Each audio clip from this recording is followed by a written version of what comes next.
Salam sejahtera Malaysia, denyut nadi suara rakyat bergema di channel ini. Jangan lupa tekan butang subscribe, like dan share. Malaysia kita punya, cintai Malaysiaku, kita jaga kita.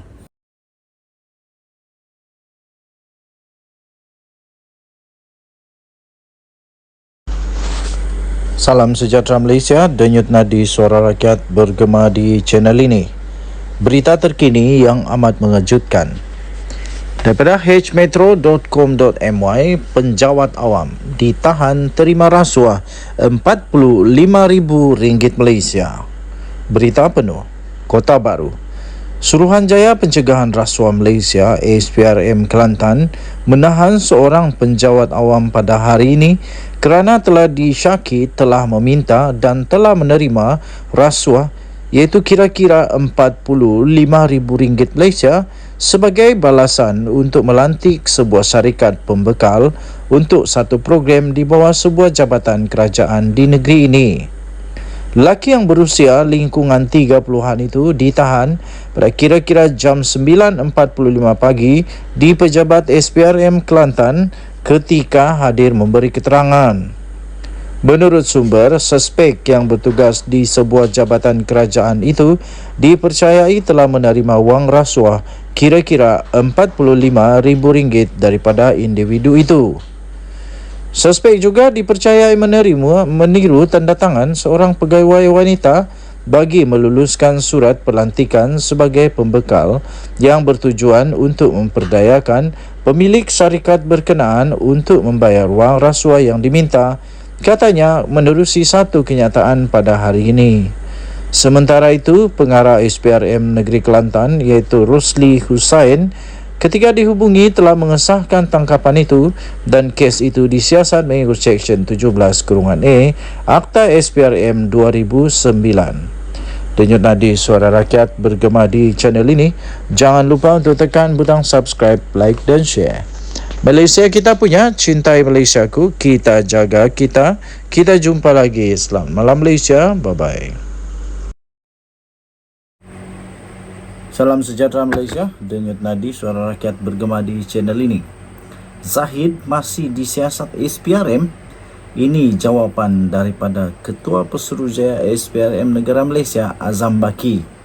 Kita tahu baru-baru ini Zahid Hamidi telah dibebaskan ataupun telah dilepaskan tanpa dibebaskan, ataupun aku tidak tahulah apa bahasa undang-undang dia, tapi dia menang tapi belum menang betul-betul lah begitu. Jadi kemudiannya ada persoalan sama ada Zahid masih disiasat SPRM atau tidak. Ini jawapan daripada Azam Baki daripada bharian.com.my. Ketua Pesuruhjaya Suruhanjaya Pencegahan Rasuah Malaysia SPRM Tan Sri Azam Baki ditemui pemberita selepas beliau menyempurnakan perasmian persidangan penyelidikan governance, integriti dan anti rasuah anjuran bahagian perancangan Governance Nasional atau BPGN SPRM di Ibu Negara. Jadi kemarin Mahkamah Tinggi Kuala Lumpur telah melepas tanpa membebaskan Datuk Seri Ahmad Zahid Hamidi daripada 12 tuduhan pecah amanah, 8 tuduhan rasuah dan 27 kes penggunaan wang haram milik Yayasan Akal Budi yang diasaskannya. Pejabat Peguam Negara kemudian yang menjelaskan permohonan untuk melepaskan tanpa membebaskan Ahli Parlimen Bagan Datuk itu daripada keseluruhan 47 pertuduhan itu dibuat berdasarkan alasan yang telah dikemukakan dan diterima oleh mahkamah dan disifatkan oleh Hakim Datuk Lorit Collins Lawrence Sikora sebagai kukuh. Pihak pendakwaan juga berpendapat amat penting untuknya serta Suruhanjaya Pencegahan Rasuah Malaysia meneliti dan menyiasat dakwaan Timbalan Perdana Menteri yang juga Menteri Kemajuan Desa dan Wilayah itu bahawa beliau menjadi mangsa pendakwaan terpilih oleh kerajaan yang terdahulu. Ketua Pesuruhjaya SPRM iaitu Tan Sri Azam Baki ketika ditemui media pada persidangan penyelidikan governance, integriti dan anti rasuah peringkat kebangsaan kali kedua di sini pada hari ini ditanya mengenai tindakan lanjut pihaknya dalam kes Ahmad Zahid Hamidi itu. Beliau juga ditanya oleh pemberita sejauh mana agensi itu akan menjalankan siasatan setelah Mahkamah Tinggi membebaskan Ahmad Zahid Hamidi daripada 47 tuduhan pecah amanah, rasuah dan pengumpulan wang haram dana Yayasan Akal Budi itu. Ini jawapan beliau. Katanya, itu saya tak pasti. Saya serahkan kepada pegawai saya untuk siasat. Saya juga fikir Apa yang diperjelas di mahkamah dikemukakan oleh pihak pendakwaan itu adalah jawabnya ringkas. Pada prosiding Isnin lalu, pihak pendakwaan mengemukakan 11 alasan ketika memohon mahkamah untuk memberhentikan prosiding kerana berhasrat untuk menyiasat kes itu dengan lebih mendalam. Mahkamah Tinggi bagaimanapun menolak permohonan pihak pembelaan untuk membebaskan sepenuhnya Ahmad Zahid Hamidi atas beberapa alasan yang diberikan oleh pihak pendakwaan.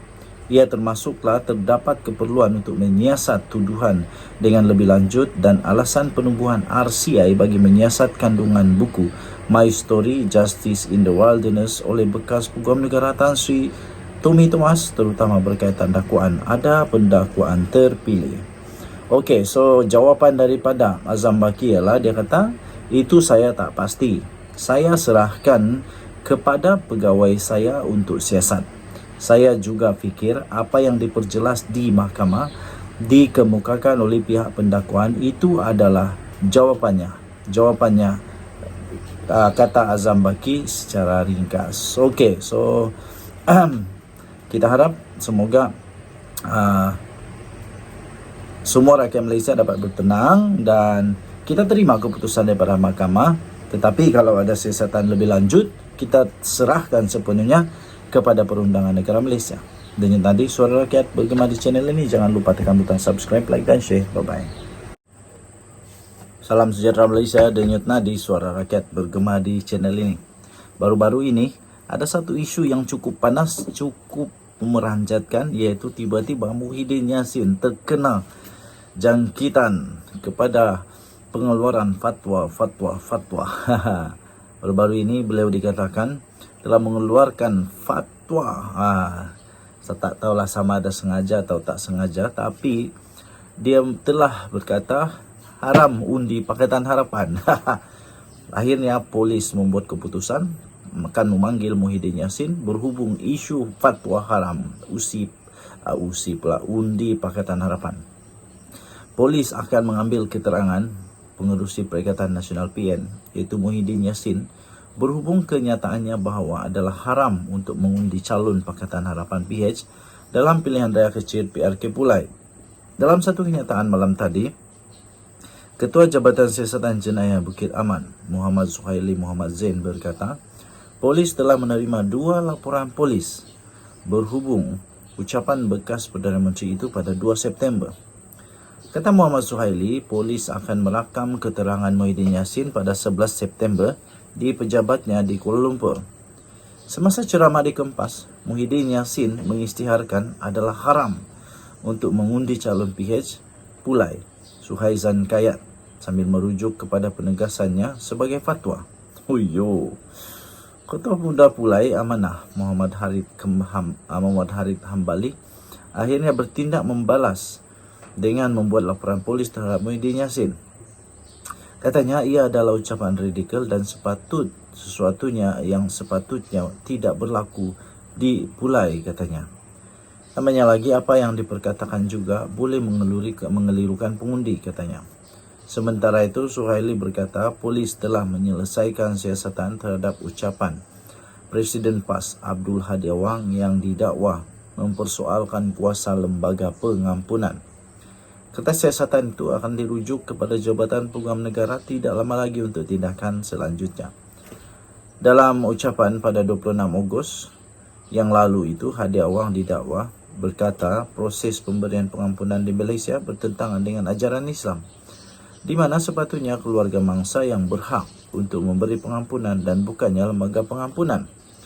Timbalan Ketua Polis Negara Ayub Khan Maidin PC memberitahu pada Isnin, polis akan mencadangkan agar Hadi Awang didakwa mengikut Seksyen 4 Akta Hasutan 1948 dan Seksyen 233 Akta Komunikasi dan Multimedia 1998. Menurut Suhaili, siasatan terhadap Hadi adalah satu-satunya kertas siasatan yang membabitkan isu 3R, kaum, agama, royalty daripada kempen pilihan raya kecil Pulai.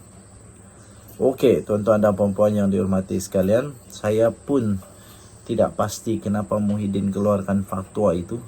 Tetapi bagi saya itu agak tidak adil lah, tidak adil.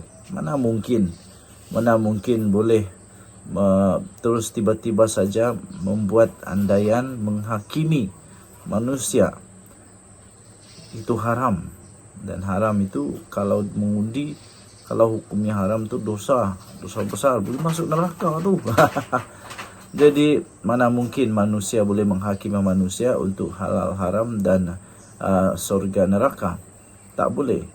Kita hanya boleh menghukum mengikutkan si konsekuensi dia saja, kesan-kesan dia saja, itu undang-undang Malaysia. Tetapi untuk sama ada di atas daripada kuasa manusia, iaitu surga neraka, itu saya fikir itu kita tidak berhak di antara manusia dan manusia untuk menetapkan bahawa kita masuk surga atau masuk neraka, haram atau halal. Apatah lagi kalau ini hanya permainan politik. Persoalannya nanti kalau tiba-tiba Muhyiddin dan Hadi Awang bergaduh, kalau tiba-tiba PAS dan Bersatu berpisah, adakah itu akan tetap dipegang bahawa pengajaran itu atau fatwa itu tetap dipegang, ataupun itu hanya tinggal kenangan? Nah, nanti tiba-tiba apa pula pendapat Muhyiddin kalau sudah berpisah dengan PAS nanti, ataupun sudah berpecah Perikatan Nasional? Tak mustahil, sebab dulu Muafakat Nasional pun cukup kuat. Muafakat Nasional cukup kuat di antara UMNO dan PAS. Tapi selepas itu berpisah, dan sekarang tiba-tiba dah jadi seteru di dalam politik. Okay, so Denyut Nadi Suara Rakyat bergema di channel ini. Jangan lupa tekan butang subscribe, like dan share. Bye-bye.